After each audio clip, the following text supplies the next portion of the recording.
Hello दोस्तों, हम उम्मीद करते हैं कि आपने हमारी पिछली जेम्स बॉन्ड की क्वांटम ऑफ सोलेस मूवी की एक्सप्लेनेशन जरूर देखी होगी। आज हम जेम्स बॉन्ड सीरीज की ही एक और फिल्म लेकर आए हैं, स्पेक्टर, जो पिछली बार की तरह एक्शन से भरपूर है।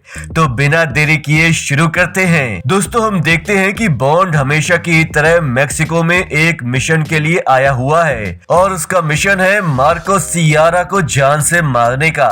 इसीलिए वो डे ऑफ डेथ के दिन वहां पहुंचकर मार्को को ढूंढ रहा होता है। उसने पहले ही उससे बातचीत कर रखी होती है, जिससे उसे उनके हर मूव्स का पता चलता रहता है। वो लोग अपनी टेररिस्ट एक्टिविटीज में एक स्टेडियम को उड़ाने की तैयारी में होते हैं और बॉन्ड उन्हें उड़ाने की तैयारी में, और वो जिस बिल्डिंग में है उसमें एक ब्लास्ट के साथ मार्को के 2 साथी मारे जाते हैं। पर वो अपनी जान बचाते प्लेन की तरफ भागता है और उसकी जान लेने बॉन्ड उसके पीछे भागता है। बॉन्ड पायलट और मार्को को तो मार देता है, पर मार्को की रिंग अपने पास रख लेता है। अब वो अपना मिशन पूरा करके लंदन हेड ऑफिस पहुंचे, उससे पहले उसके कारनामों की खबर वहां पहुंच जाती है। एम उससे पूछता है, तुम ऐसा कोई मिशन लीड कर रहे हो क्या जिसके बारे में हमें ही नहीं पता? क्योंकि जहां तक मुझे जानकारी है, अभी हमारी तरफ से तुम्हें कोई मिशन के आदेश नहीं मिले हैं। फिर भी तुम मैक्सिको में इतनी तबाही करके आए हो, जिस पर बॉन्ड को पिछली एम का दिया मिशन याद आता है, जो वो पूरा करके आया है। पर वो सबको बहाने देकर कहता है कि वो ऐसा कुछ भी करने का सोचकर वहां नहीं गया था। बस उसे वहां कुछ लोग दिखे जो स्टेडियम पे अटैक करने वाले थे, इसीलिए बस उनको ही रोकने की कोशिश की उसने। बॉन्ड की इस बात पर कोई यकीन नहीं करता और यहाँ पर हम जॉइंट इंटेलिजेंस सर्विस के डायरेक्टर मैक्स को देखते हैं, जो अपने 9 आईज वाले ग्लोबल सर्विलांस नेटवर्क के बारे में बता रहा है, जिससे किसी भी देश का कोई भी मिशन सीक्रेटली नहीं हो पाएगा और सारी जानकारी सबको होगी। वो MI6 के टेक्नोलॉजी और तरीकों को पुराना और अपने इनिशिएटिव को सोशल रिफॉर्मिंग कहता है। इधर अब बॉन्ड को एम के कहे अनुसार मार्को का फ्यूनरल अटेंड करने रोम जाना है, पर उसे टेम्पररली सस्पेंड किया गया होता है और उसके सारे मिशन रोक दिए गए होते हैं। यहाँ तक कि अब क्यू की लैब में उसकी बॉडी में एक चिप भी इंस्टॉल की जाती है ताकि उसे ट्रैक किया जा सके। बॉन्ड क्यू से कहता है कि उसे अर्जेंट रोम जाना है, तो इसका क्या किया जाए? क्यू बॉन्ड की हेल्प करना चाहता था, इसीलिए वो उससे कहता है कि चिप अभी टेस्टिंग पीरियड में है और अगले 2 दिन तक उसकी ट्रैकिंग स्पीड लो ही रहेगी, जिसका मतलब है कि अगले 2 दिन तक उसे ट्रैक नहीं किया जा सकेगा। इससे वो रोम जाकर वापस भी आ सकता है। इधर अपने घर आकर बॉन्ड मनी पेनी का दिया पैकेज देख ही रहा होता है, जिसमें बॉन्ड के एडॉप्शन के डॉक्यूमेंट्स और बचपन की एक फोटो भी होती है उसके पिता के साथ। उसमें और कोई भी होता है, पर सिल्विया के मिशन के टाइम पे मिले इन सब डॉक्यूमेंट्स का कुछ हिस्सा जल गया होता है। फिर बॉन्ड रोम पहुंचकर मार्को की बीवी से मिलता है और वो उसे बताती है कि उसका पति एक आतंकवादी संगठन का हिस्सा था और उसके जैसे बहुत सारे लोग इस संगठन में शामिल हैं, और आज जिनसे तुमने मुझे बचाया है वो भी उनके ही गुंडे हैं, जो आज नहीं तो कल मेरी जान ले ही लेंगे।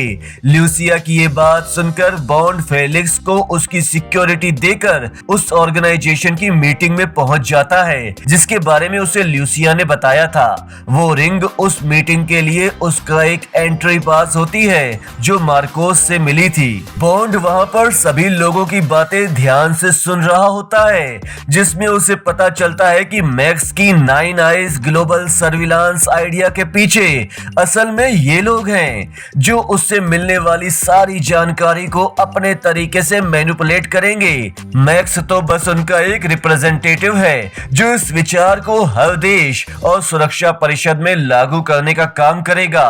और ये लोग तो इल्यूमिनाटी की तरह सारे देशों के इंपॉर्टेंट और कॉन्फिडेंशियल डेटा के अकॉर्डिंग अपना प्रॉफिट बनाएंगे। अचानक एक आदमी बॉन्ड की तरफ देख उससे कुछ बात करने लगता है। उसने पहले ही बॉन्ड को देख लिया था और अब अगर बॉन्ड यहाँ से नहीं भागता तो वो मारा जाएगा, इसीलिए वो वहां से भागता है। दरअसल बॉन्ड से बात करने वाला और कोई नहीं, उस ऑर्गेनाइजेशन का हेड है जिसके एक इशारे पे मिस्टर हैंक्स किसी की भी जानकारी ले सकता है। उसने थोड़ी देर पहले ही एक आदमी की जान ली है ताकि वो द पेल किंग, जो कि असल में मिस्टर वाइट है, उसकी जान लेने के लिए मिस्टर हैंक्स को चुने।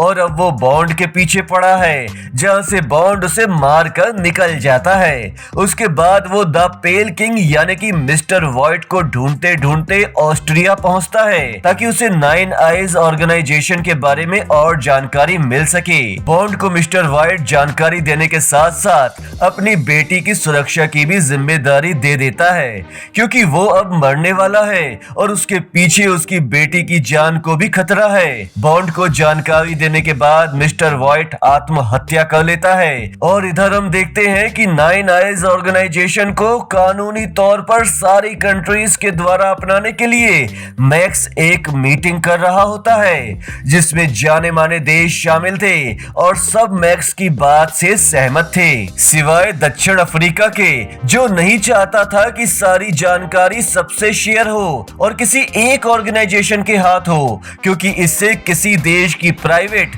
और कॉन्फिडेंशियल जानकारी भी प्राइवेट नहीं रह पाएगी। और ये हो भी रहा था, जो थोड़ी देर में एम को भी पता चल जाता है जब उसने उस गाड़ी की एक्सीडेंट हुई इमेज देखी थी जो 009 को मिलने वाली थी और क्यू के लैब में रखी थी, जिसे देखकर वो बॉन्ड में लगाए गए चिप से उसकी लोकेशन जानना चाहते थे, क्योंकि उससे किसी भी मिशन की अथॉरिटी छीन ली गई थी। और फिर वो वहां क्या कर रहा था, जिस पर क्यू एम को झूठ कह देता है, लेकिन मैक्स के पास तो फोन कॉल्स के माध्यम से हुई बॉन्ड और मनी पेनी की सारी बातों की इंफॉर्मेशन थी जो वो एम को सुना देता है। और ये सुनकर सोचता है कि दक्षिण अफ्रीका की सोच सही थी और उन्होंने उस ऑर्गेनाइजेशन में शामिल ना होने का निर्णय लेकर सही किया है। इधर हम एम को परेशान देखते हैं क्योंकि MI6 भी अब कोई भी सीक्रेट मिशन सीक्रेट नहीं रख सकती थी। मैक्स तक सारी जानकारी पहुंच जाती और वो सारे देशों के सारे एजेंट की जासूसी जो कर रहा था। उधर बॉन्ड को लामेरिकन और मिस्टर वाइट की बेटी स्वान के बारे में पता चलता है और उसे ढूंढते ढूंढते वो स्वान के पास पहुंचता है और उससे एक ऑर्गेनाइजेशन के बारे में पूछता है और ये भी बताता है कि मिस्टर वाइट मर चुके हैं, जिस पर वो बॉन्ड को क्लिनिक से बाहर जाने का रास्ता दिखा देती है। लेकिन तब तक यहाँ मिस्टर हैंक्स आ जाता है। दोस्तों, हमें तो लगा था कि रोम के एक्सीडेंट में वो मारा गया था, पर वो तो जिंदा बच निकला था और अब स्वान को जिंदा नहीं छोड़ना चाहता, इसीलिए उसे उठाकर ले जा रहा था। पर बॉन्ड ने भी अपनी पूरी जान लगाकर प्लेन का पीछा करते हुए किसी तरह स्वान की जान बचा ही ली। उधर क्यू गुंडों से बचता बचता फिर रहा था क्योंकि बॉन्ड ने उसे मार्कोस की रिंग टेस्ट करके कोई जानकारी मिले तो बताने को कहा था और उस ऑर्गेनाइजेशन के लोग नहीं चाहते थे कि इनके हाथ कोई भी जानकारी लग पाए। और जब वो स्वान को किडनैप कर रहे थे तभी क्यू और बॉन्ड साथ दिख गए थे और बॉन्ड के साथ दिखना किसी के लिए भी खतरों से खाली नहीं होता है। खैर क्यू भी वहां से बच निकलता है और तीनों एक जगह पर मिलते हैं जहां बॉन्ड को ये पता चलता है कि उस ऑर्गेनाइजेशन का हेड फ्रेंच ओपेरा हाउस है और उसने आज तक जितने भी टेररिस्ट ऑर्गेनाइजेशन को खत्म किया है वो फ्रेंच ही ऑपरेट करता था। पेपर में जो उसके मरने की खबर आई थी वो तो झूठी थी। स्वान से उसे लामेरिकन और उस ऑर्गेनाइजेशन के नाम इंस्पेक्टर के बारे में पता चलता है।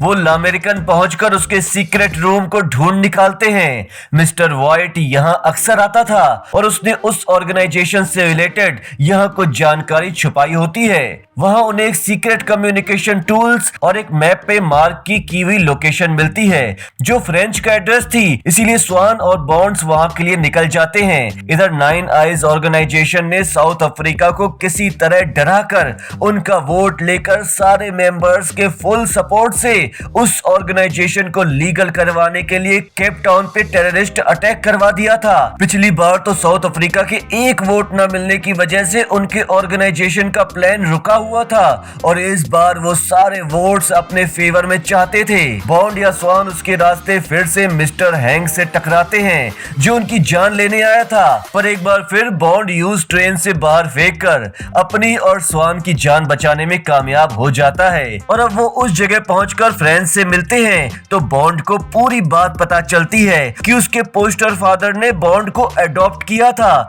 पर उसका भाई जो और कोई नहीं फ्रेंच ही है। उसे ये बिल्कुल पसंद नहीं था कि बॉन्ड को अपनाकर उसके घर उसके माता पिता के पास उसकी जगह लेने के लिए उसे लाया गया है। इसीलिए वो गुस्से में अपने ही पिता की जान लेकर भाग गया था, पर उसने दूर रहकर भी हर वो कोशिश की जिससे वो बॉन्ड का जीवन मुश्किल में डाल सके।